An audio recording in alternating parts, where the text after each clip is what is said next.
津巴布韦案件，当时有2个年轻人准备偷渡到南非找工作，他们穿越河流时被水中生物袭击，根据伤口判断是捕鱼的杰作。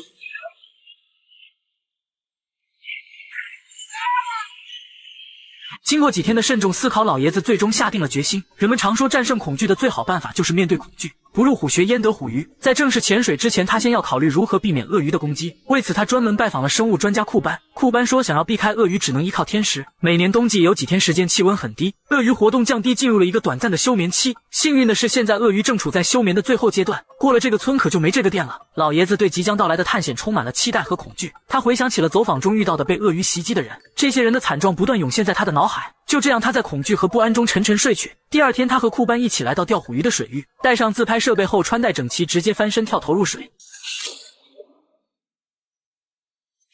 为了躲避惊扰到休眠的鳄鱼，他们快速沉到河底，在这里